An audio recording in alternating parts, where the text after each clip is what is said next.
The year 2020 has been full of hectic events, ranging from a helicopter crash taking one of our beloved sports idols to participating in this year's elections from our living room, basically determining our future, which heavily influences our future. Since the previous US elections in 2016, citizens have faced the consequences of the Electoral College and how voting an individual into office lack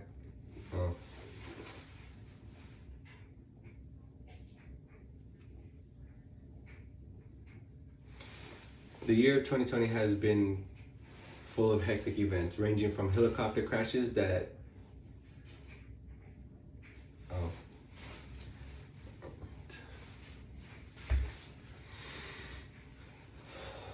The year 2020 has been full of hectic events, ranging from a helicopter crash taking one of our beloved sports idols to participating in the US election from our living room that heavily influences our future. Since the previous US elections in 2016, citizens have faced the consequences of the Electoral College, voting an individual into office that lacked political experience to progress or even maintain a country. This prompts a question. Will this election have politicians consider altering raise questions whether it's effective? Possibly. We will discuss how the Electoral College raised questions whether it's beneficial to the American people, examine the past elections and its purpose since it was first created compared to present time.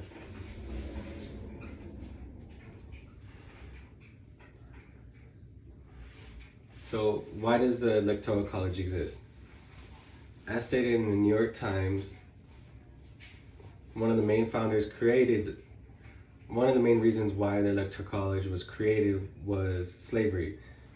Back when slavery was first abolished and people weren't seen as equally, people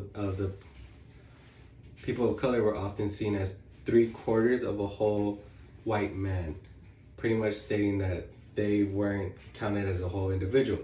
So in southern states, they like the fact that they can maintain their slaves or the people of color and keep them excluded from a direct vote. Hence the Electoral College pretty much filtering and preventing others from voting outside of the group of members. Second reason why the Electoral College and its original purpose is voters didn't have enough information at the time period. Pretty much everybody lived in scarce areas far apart from each other, so lack of information would be very common as they didn't have cell phones at the time period to get information when things happen or when news breaks at that exact moment. It would take weeks at a time for news to travel amongst the hills or fields. So since voters would lack information to choose presidential candidates, it was believed that it would be easier for them to vote for local officials whom they knew more about to be electors.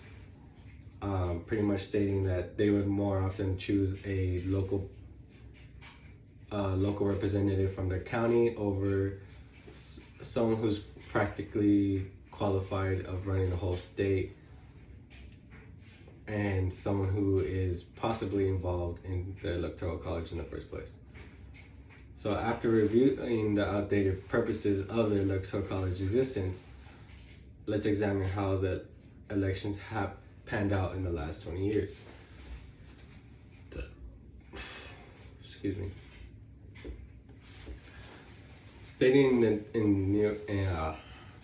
Times Magazine, in 2020, Vice President Al Gore took on George W. Bush, the governor of Texas and the sons of the 31st president, Bush won by 271 electoral votes to Al Gore's 266 votes, but Al Gore won 500,000 more in popular vote. This was the first time that the Electoral College brought up its lack of effectiveness, I would say. It presented an issue that would become more common to further elections, meaning the Electoral College still has more of a say as it did back when slavery had barely been abolished, preventing the popular vote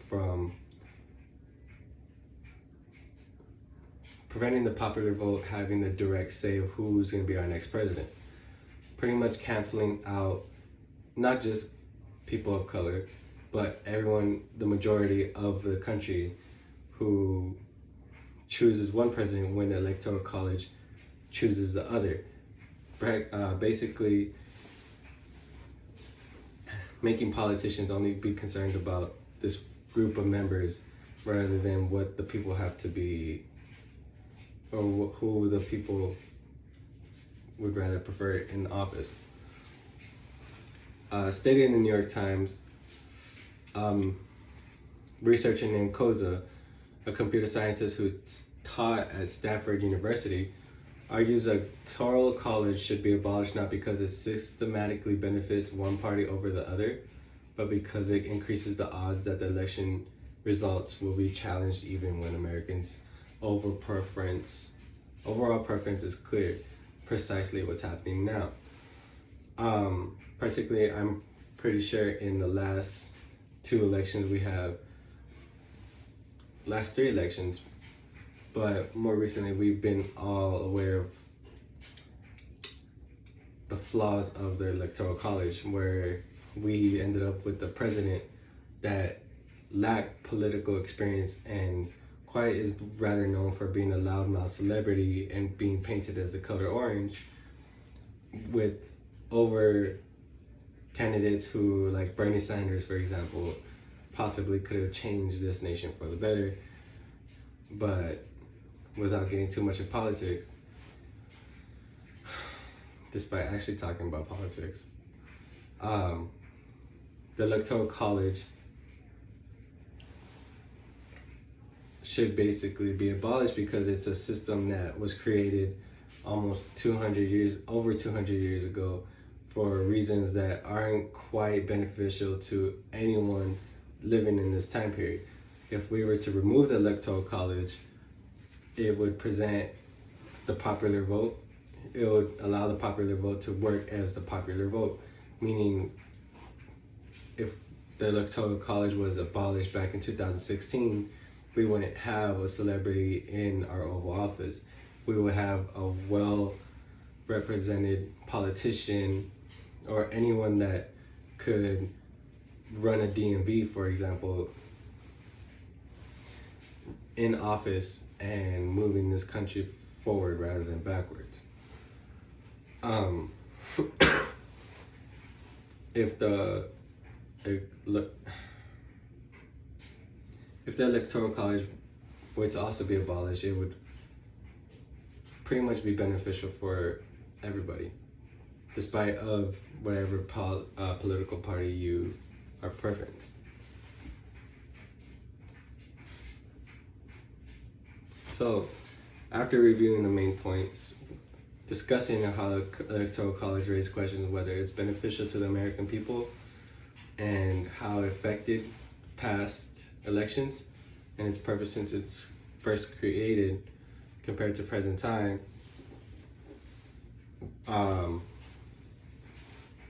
it was still visibly seen that the Electoral College had majority of say of who became our next president, and will it have politicians consider altering or abolishing the Electoral College? Possibly. After a year of 2020, this nation and pretty much all civilization is gonna continue going through some change. So having one more change for the better wouldn't be so terrible. After the type of year it's been, there's only one way is up. After hitting rock bottom of a year that this has been, after examining the points about the Electoral College being abolished or at least reformed in 4 years, the headache of the country's fate would boomerang back into public stress if the Electoral College is not changed or altered. If it's not removed, it's going to be recurring every 4 years that someone is promoting themselves to get into the Oval Office. If the popular vote isn't put first, then there's going to be a higher possibility that we're going to wind up with a person that lacks experience, just like a regular job in the work field, and and if the Electoral College is abolished, then a new system